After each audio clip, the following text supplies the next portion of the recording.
So today I just want to share on the common mistakes that we make in aquaculture businesses, and also give you recommendation based on experience on what you're supposed to do just to make sure that you don't lose a lot of income or money in this sector. Common mistake number one is the issue of not acquiring adequate training and knowledge in aquaculture business.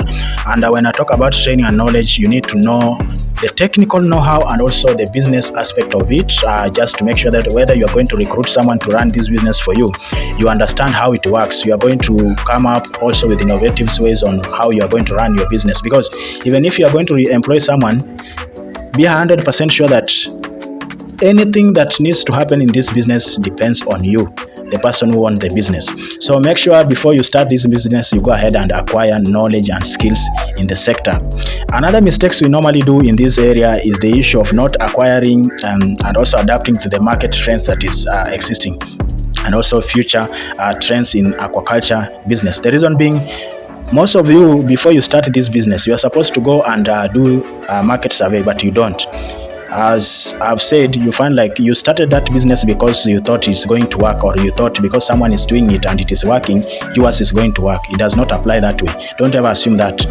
So what you are supposed to do in this scenario, make sure that you go out there, do surveys, do research, just to make sure that at the end of the day, you are supplying the required product, you are rearing the required species, you know what is the current trend, who is your competitors, what is the future trend of in this business. Because you need to understand, as you make decision, you are supposed to make decision based on what is required in the market, and also what are the trends that are existing in the market, because it is always the demand that will inform the supply.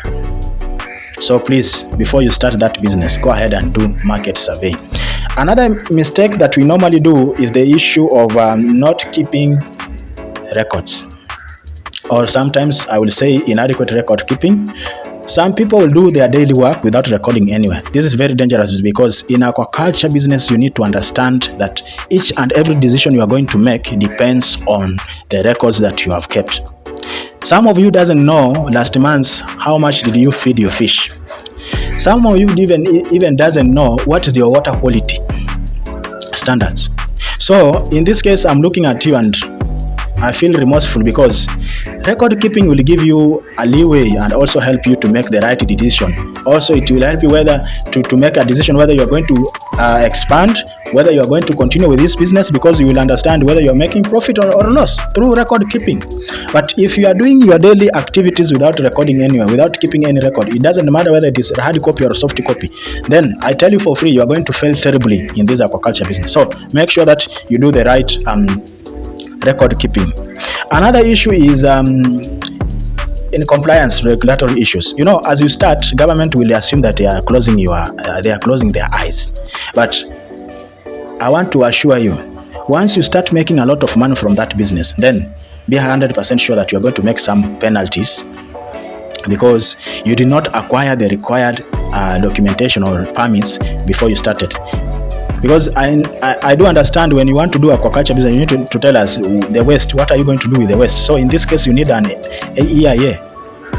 You need to get a permit from the government that you are going to do this aquaculture business. So please find out where and whom is supposed to help you to acquire these regulatory compliance permits, because you don't want to face any losses in terms of money, paying bribes or paying penalties for the things that you're supposed to do them before even you started your own business.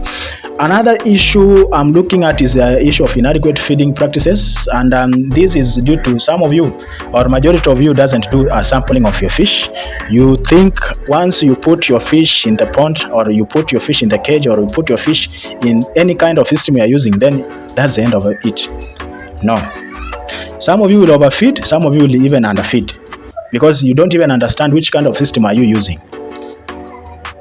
Whether you are using semi-intensive, intensive, or super-intensive, or extensive either. So you need to understand that you do sampling each and every time. Some of you will do it weekly, others after 2 weeks, others a month, but it is the shorter the period, the better, because you will understand how are you supposed to offer the required amount of up to the standard feed to your fish, just to acquire the required weight. Some of you will call it table size fish.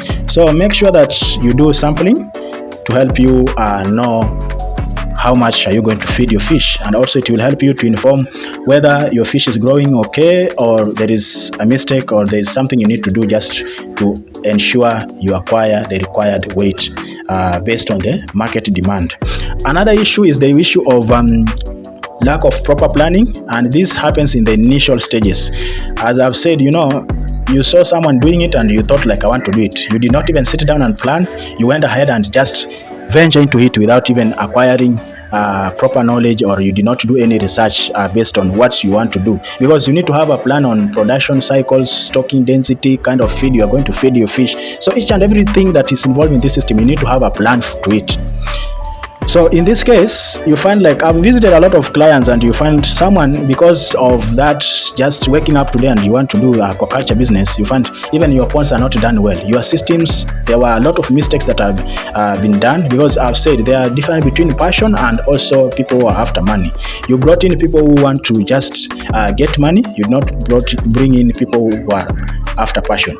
So you find like you are frustrated after a few months because it did not work. They lied to you that, based to this and this and this, we know this is going to work, but it did not work, because you got people who does not value their passion or value this sector in terms of, quality production.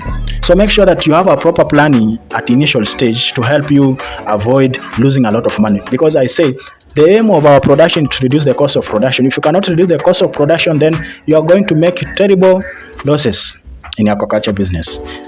I don't want you to get frustrated because of few small issues that you could have solved during the initial stage, but you want to solve them after something already has happened. So please make sure that you do proper planning before even thinking of anything else. Another issue is the issue of poor site selection. You find like, you need to understand, does this site has enough water and quality water? Does the temperature allows? Does the kind of species I want to do okay? So at the end of the day, if you doesn't have that proper site selection, it means you're going to use a lot of money, which you might not even return it in a few months, because the aim is to make profit within a very short time. But if I'm going to put my aquaculture business in an area that I'm supposed to use around 2 million for me to dig a well or a borehole, then this is a problem to me. So you need to do a proper site selection where you know that I'm going to use a lot less amount of money to do my aquaculture business as compared to any other area that I just want to risk doing it when I know I cannot make maximum profit from it. Another issue is the issue of water quality management. This is a very important area that if you are not careful, you are going to lose all your fish. I've seen so many people complaining, I happened to wake up today and I found out that my fish is dead. Why? Because most of you, once you start the aquaculture business, you think it is just all about adding more water, reducing water. It doesn't happen like that. You need to monitor your water quality so that you can do required management to this system. Don't just assume because I just want to do aquaculture. But you need to have a water quality meter, which you are going to make sure that your water quality is within the standards, and also you are not going to wake up one of these fine days and then you find your fish is dead. Another issue is the disease control or also management. You find you rear your fish, you have never even taken a single fish to examine whether they have diseases or they have worms. You understand? Because if you want to target maybe market beyond your local area, then it means you have to be concerned about the quality of the stuff that you're producing. So if you doesn't want to be concerned about this issue, your product will be taken through the standards SOPs, and then you find like, okay, there is a problem. Then maybe you are going to make a lot of loss, because if it is rejected, it means you have no any otherwise but to go to make loss. Another issue is the issue of inadequate capital. When I talk about inadequate capital, you find like, as I've talked about planning, when you do proper planning, it informs you how much are you going to use in this business. So if you know how much you're going to invest in this business and how much you expect from this business, then you go ahead and acquire the required amount of capital that is needed to invest in this business. But you find some people will start thinking that it's just an easy work, and then you reach a point whereby you cannot proceed because there are some other issues that arose from now within, which needs a lot of money and you thought that you only need maybe a 200,000 for you to do that system. So make sure that you do proper planning for you to know how much do you need to invest in this system, and also understand how much are you going to acquire from this business that you are doing. And then apart from that, there is also the issue of not acquiring quality personnel.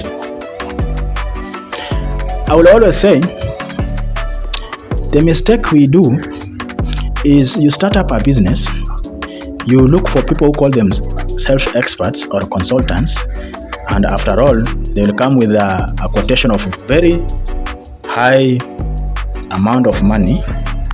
Then you go ahead, as I said in my previous video, that you go ahead and think like, you know, I want to use these people to help me to do the aquaculture. It is very dangerous for you to depend on one person.